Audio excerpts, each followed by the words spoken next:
Yes, updates na kwenye PMTV updates leo hii tunapaa na kutua mitaa ya Msimbazi, mitaa ambayo wanafahamika Wanalunyas ndio mitaa yao ya kujidai, mitaa ambayo imekuwa na historia kubwa haswa kwenye michuano ya kimataifa. Lakini tunakumbuka weekend hii siku ya Jumapili majira ya saa 10 ndani ya dimba la Benjamin William Mkapa, klabu ya Simba ilikuwa na mchezo wa kwanza wa kimataifa katika michuano ya kombe la klabu bingwa barani Afrika, ambako klabu ya Simba iliweza kucheza dhidi ya Petro di Luanda, mchezo ambao ulitamatika kwa klabu ya Simba kuweza kupoteza kwa bao 1-0, bao lililowekwa kimiani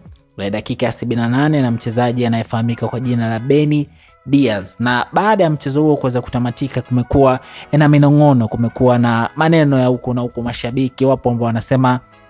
hawamtaki meneja wakiwa wanamzungumzia Dimitar Pantev, lakini wapo ambao wamekuwa wanazungumza na kuwa laumu wachezaji kwa zile nafasi ambazo zilitokea lakini hazikubadilishwa kuwa mabao, kwa sababu mchezo huo ulivyotamatika, klabu ya Simba bwana, katika kundi dada wao ndo wanabuluza mkia wakiwa hawajapata alama yoyote kwenye michezo ambao wamesha kucheza katika hatua hii ya makundi. Lakini msimamo unasomeka hivi: Petro Atletico ndo anaongoza kundi akiwa na alama 3, akiwa nafasi ya pili ni Esperance de Tunis ambaye ana pointi 1, nafasi ya 3 ni Stade de Malien ambaye ana pointi 1 pia, lakini nafasi ya 4 na ya mwisho ni klabu ya Simba ambao wao hawana point yote. Sasa baada ya minong'ono kuwa mingi, baada ya mazungumzo kuwa mengi haswa kwenye mitandao ya kijamii bwana, meneja wa habari na mawasiliano ndani ya klabu ya Simba, namzungumzia Ahmed Ali, kupitia ukurasa wake rasmi wa Instagram ameandika hivi: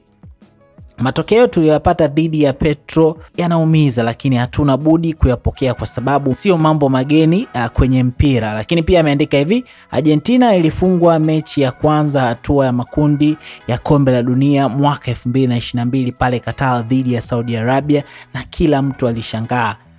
Lakini Argentina hawakukata tamaa na wala hawakuvurugana, walijipanga upya, wakasahihisha makosa yao. Kilichotokea ni historia ya dunia.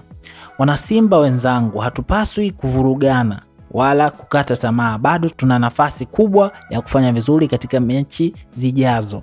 Muhimu ni kurejea katika uwanja wa mazoezi, kurekebisha tulipokosea na kurejea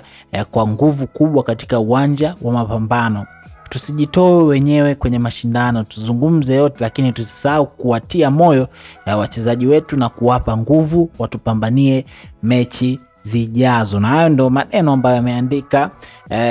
msemaji ama meneja wa habari na mawasiliano ndani ya klabu ya Simba, nikiwa namzungumzia Ahmed Ali, akiwa anajaribu kuweka sawa mawimbi ambayo yameonekana yamekuwa yanadunda ndani ya klabu ya Simba, na hii ni kutokana na wao kuweza kupoteza mchezo wao wa kwanza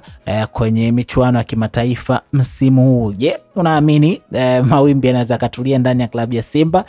na wakarejea katika zile glory days ambazo wamekuwa nazo, ama msimu huu ni ule muendelezo wa kwamba Simba anapokucheza kwa Mkapa imekuwa ni ngumu kupata matokeo, kwa sababu mchezo wa kwanza walicheza dhidi ya Gaborone ambao ulitamatika kwa sare ya 1-1, lakini mchezo wa pili ambao ulichezwa pale dimba la Mkapa ulitoka sare ya 0-0 dhidi ya Nsingizini, lakini mchezo wa tatu dhidi ya Petro di Luanda umetamatika kwa klabu ya Simba kuweza kupoteza bao 1-0. Nafasi unayo kuacha komenti yako hapo chini, lakini pia wakati unaacha komenti yako usisahau kupita website ya Kibabe, website ya Kifalme, ambayo huko uishi kupata pesa peke yake, bali unapata pesa na unapata michongo ya kupata magari. Kwa wale wanangu wa mikeka, hii ni Jumanne ambao kuna mechi nyingi za michuano ya klabu bingwa huko Ulaya, ambako unaweza kufanya bashiri zako ukashinda mkeka wako na ukaingia kwenye draw ya kushindania Toyota IST ambayo inatoka kila baada ya wiki 5. Website ni pmbet.co.tz.